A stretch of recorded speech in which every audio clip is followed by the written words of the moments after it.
I'm gonna be real with you. Have you ever felt like you're doing everything right, saying all the right things, and then a woman just pulls away, leaving you completely confused? That confusion isn't your fault. It's a sign that you're running on the same flawed dating software most guys are using. In this video, I'm going to literally give you the update. You're going to learn the core emotional secrets that actually dictate her attraction, and once you see them, I'm telling you, you'll never look at your interactions the same way again. It's crazy. Look, for decades, men have been fed a diet of absolute garbage advice. Just be yourself, they say. But what if yourself is nervous, uncertain, and just keeps making the same mistakes? Then you're told to be confident, but nobody actually explains what that even means. They tell you to be a nice guy, but you've seen those guys finish last, stuck deep in the friend zone. They tell you to play hard to get, but that just feels like a childish game that usually attracts the wrong kind of person. The reason this advice is so bad is that it's all superficial. It's like trying to fix a complex engine by polishing the hood. It doesn't get to what's happening underneath.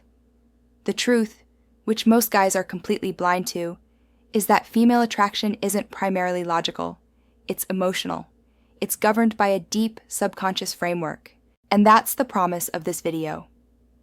We are going to pull back the curtain and look at the engine itself. We're not talking about pickup lines or any weird manipulation tactics. We're talking about understanding the fundamental psychology of women. We're going to break down the 3 core emotional drivers that separate the guys who get it from the ones who are in a state of constant confusion. When you understand these, you won't need to guess anymore. You will finally get what she's really thinking and feeling. All right, secret number 1, and this one is so simple, but it is huge. It's all about emotional presence. Most guys think that just being physically in the room is enough. You're on a date, you're sitting on the couch, so you're present, right? Wrong. That's a massive mistake that most guys make. Physical availability is cheap. What is rare, and therefore insanely valuable to her, is genuine emotional presence. Think about it with this analogy. Imagine you have music playing in the background while you work. It's there, but you're not really listening. It's just noise. That's physical presence. Now, imagine putting on a pair of high-quality headphones, closing your eyes, and truly immersing yourself in the music. You feel every note, every chord, every tiny shift in the singer's voice. You're not just hearing it, you're feeling it. That is emotional presence. Most men are just background music. The average guy sits across from her on a date, nodding and saying, "Uh-huh," while his mind is either racing with what to say next, or he's half distracted by his phone. He hears her words, but he isn't listening to the emotion behind them. When she talks about a problem, he makes the classic mistake of immediately trying to offer a solution. But she's not always looking for a solution. She's looking to feel heard and understood. She's looking for you to connect with the feeling, not just the facts. The guy who gets it does the opposite. When she speaks, he creates a space of absolute focus. His phone is gone, out of sight, not just face down on the table. He makes eye contact and listens not just to what she says, but how she says it. He doesn't just hear, "I had a stressful day at work." He hears the frustration, the exhaustion, the feeling of being unappreciated. So here is your actionable tip. The next time a woman is sharing something with you, especially a problem, your only job is to listen. And when she's finished, resist that urge to give advice. Instead, ask one simple question. How did that make you feel? I'm telling you, by asking this, you're showing you care about her emotional state, not just the logical details. You are stepping out of the background noise and into the headphones. You're showing her you can provide that deep sense of emotional security she craves, and that quality is profoundly attractive. Okay, secret number 2 is wild because it's where the whole nice guy paradox lives. I call it the magnetism of confident detachment. So many men operate from a place of fear. Fear of rejection, fear of saying the wrong thing, fear of her losing interest. This fear makes them overly agreeable, constantly seeking her approval. And it's a massive turnoff for a woman when a man is constantly just trying to please her. Let's use a movie analogy. Imagine a protagonist whose every single action is dedicated to making other characters like him. He has no personal quest, no strong opinions, no willingness to face conflict. That movie would be incredibly boring. The heroes we admire are the ones with a mission. They have a purpose that drives them, and their identity isn't dependent on anyone else's approval. The guy who doesn't get it acts like that boring protagonist.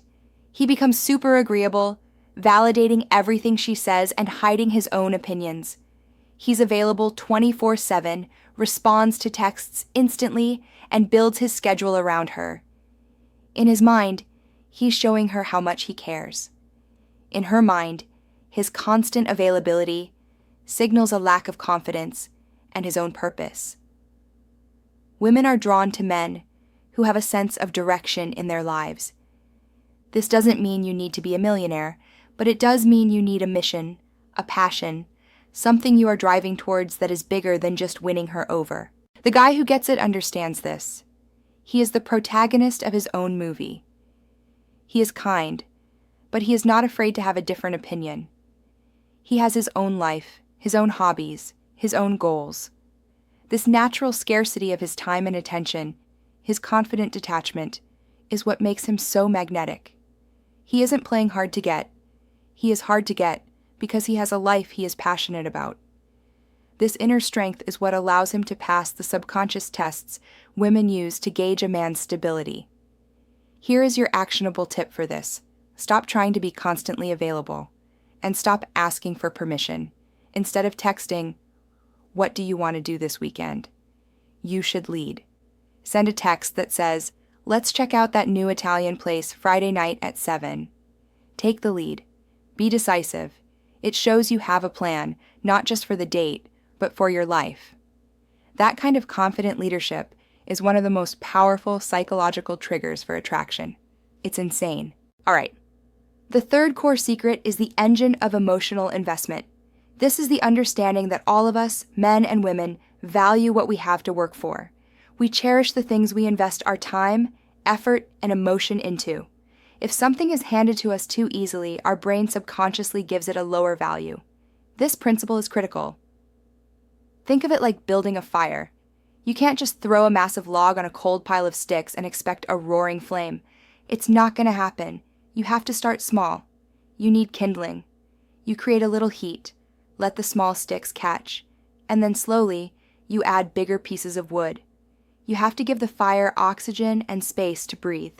The guy who doesn't get it tries to throw a giant log on the fire from the very beginning. He smothers her with attention, affection, and compliments. He's love-bombing her and doesn't even know it. He texts her good morning and good night, tells her she's the most beautiful woman he's ever seen after one date. He is trying to convince her to feel attraction, but you can't be convinced to feel attraction. It has to be felt naturally. By giving everything away up front, he leaves no space for her to wonder about him, to think about him, to miss him. He gives her no room to invest. The 1% man understands he needs to let the fire breathe. He gets the power of creating space. This isn't about playing games like waiting 3 hours to text back. It's about understanding pacing. He matches her level of investment. After a fantastic date, he doesn't immediately need to validate that she also had a good time. He is confident enough to let the positive experience just sit with her, to let her be the one to replay it in her mind. That space is where her emotional investment grows. It's in the moments they are not together that she begins to think about him, wonder what he's doing, and look forward to the next time they talk. That wondering is her investment. That is literally the kindling catching fire. Here is your actionable tip. Practice the art of the intentional pause. After a good date, you don't need to immediately send a follow-up text. Let the evening end on a high note and give it some space. Wait until the next day to reach out. This small act of self-control stops you from appearing needy and gives her the mental space to miss you and desire your attention. You're letting her add her own piece of wood to the fire. By creating a dynamic where she is also investing, you build a much stronger, more resilient connection. So, let's bring it all together. These 3 secrets, emotional presence, confident detachment, and emotional investment, are not separate tricks. They are a framework for understanding what's going on. Emotional presence builds the initial connection and trust. Confident detachment creates that magnetic pull of attraction, and emotional investment is what allows that attraction to deepen into something real. The guys who fail are constantly breaking these rules. They are physically present, but emotionally absent. They are needy and approval-seeking instead of confidently detached. And they smother the fire with overinvestment instead of allowing it to breathe. By understanding this framework, you are no longer guessing. You are no longer operating on that broken software. You have the update. This isn't about becoming someone you're not.